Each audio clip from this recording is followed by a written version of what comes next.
All right, Fleetwood Fortis 2024. Do an outside tour first. So here's your city water and your sanitation hookups, 2 different hoses. This sanitation hookup flushes your black tank. This is your generator in the first bay. Your second bay is your 50 amp power hookup that runs, and you got a couple extra quarts of oil for your generator in there. Third bay is just storage. I have my freshwater hose in there. Good to go. More storage. You have an extension cord and an extra sewer hose in there. This is your sewer bay. So this is your black tank and your gray tank. You've got gloves and treatment tablets and your hoses to run the sewer and your sanitation hose to flush water out. This is just another storage bay, empty.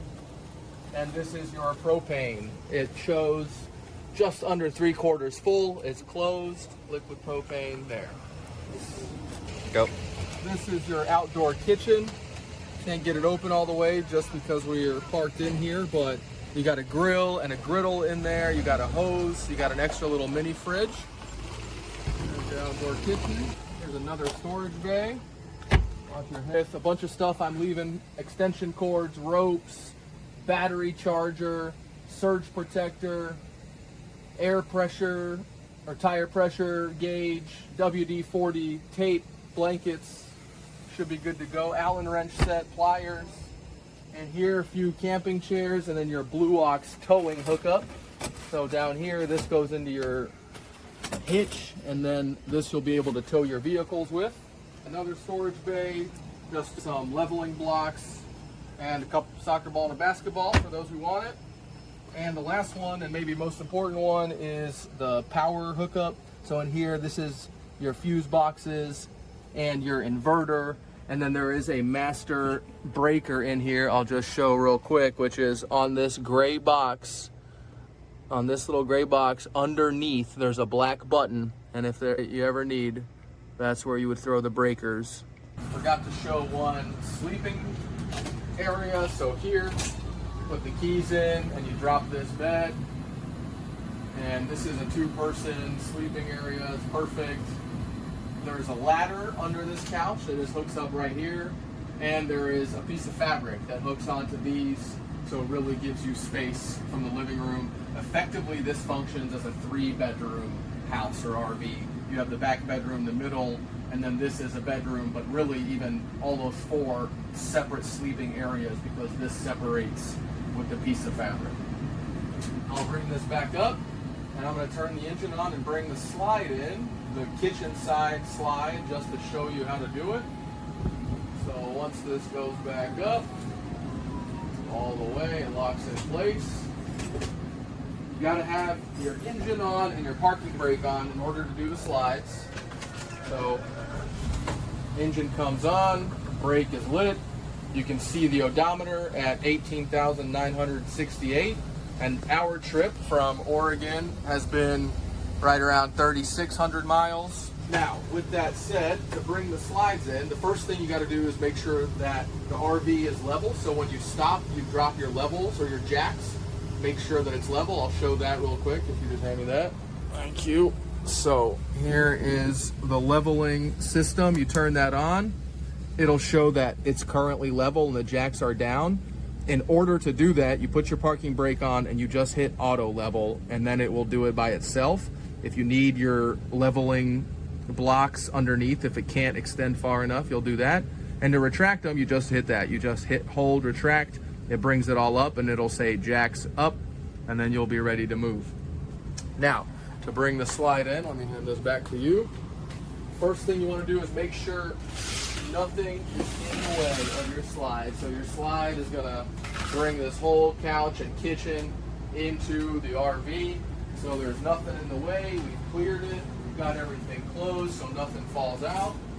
So now we will just come over here on this room slide out, and you just hold either in or out to bring this out. Like I said, as long as the engine's running, the parking brake's on, and everything is out of the way, this should be great. So if you stand back, I will hold in, and then it'll start to come in. There you have it, sliding all the way in, lock in place, there it is. And then we would do the same here on the bedroom side. If I bring that in, You'll see the bed start sliding in, and the bed will push up all the way up against the cabinetry, and you are done with your slides. There it goes. And that's it. That's your Fleetwood Fortis 2024. All right, now inside tour. We just walked in, so you have your entry step out there. For what it's worth, you do have your house batteries under this first front step. You'll see those two releases in case you ever need to get to those. Two captain's chairs, both swivel around. You can put a table right here. There's a little circular table underneath this couch.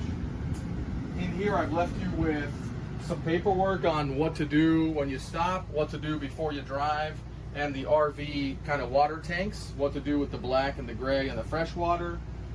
All the controls here. Front shade comes down right here, just like that. And then your other shades, all your other shades in your RV are pull down shades. It gets nice and dark in here at night with everything closed out. That's two seats up here. You've got two seats on this couch. This couch folds out to be a bed. You've got two seat belts over here, so that makes 6 riders up front, and then we'll get the 2 in the back. Here's the TV. You pull this down, it'll come off the wall and swivel. Otherwise, it's attached. The kitchen comes with silverware, kitchen utensils. We've got pots and pans and a rice cooker and an electric skillet in here for you. We've got plates and bowls and cups and a tea kettle and a toaster and a French press for coffee. Microwave is all working. You've got a 3-burner propane stove and a propane oven here. And then underneath, we've got your cutting board and your baking accessories, baking trays and whatnot. Here's your control panel right here. So this is important. This shows you your utilities. So the water pump is currently on. When you're not hooked up to water, you need that on to get water through the taps. This is not equipped with an electric water heater. Instead, it's a liquid propane water heater. Here's the trick for hot water. You turn this on. Then under the sink, there's a little panel. You'll see the panel. You set your temperature to whatever you want it, 120-degree water. And then in this kitchen sink, you turn on the hot water, and you'll see on the panel underneath, it starts going, and that's what gets the hot water flowing, that action. And then when you turn on the shower, you can turn this sink off, and the shower will hold the hot water. The shower is in here. Here's your first bathroom. Toilet, sink, shower. The hot water is on the left. Like I said, started in this kitchen sink and then turn on the shower. You're left with some plungers, cleaners, RV safe toilet paper down there, and some hand soap. Going to the bedrooms. Let's turn this water heater off. Oh, this is your spice racks, just kitchen cabinets. Got them nice and clean. Here's your fridge and your freezer. Cleaned them out for you, left it with baking soda so it won't smell funny. Here's your bedroom. Same thing, everything nice and empty. You have a remote here for this TV. Second bedroom, or the kids' cave, is back here. Another TV, another remote here, another smart TV. Same thing, blinds pulled down. Gets it nice and dark in here as well. This folds out to a bed. Don't make it too dark. This folds out to a bed. Here's your second bed. Here's your washer dryer, all in one. Had no problem, did its job. And then here's your second bathroom. So it's only a half bath, no shower in here, but more toilet paper and laundry detergent under the sink. And the toilet fully functional and works great.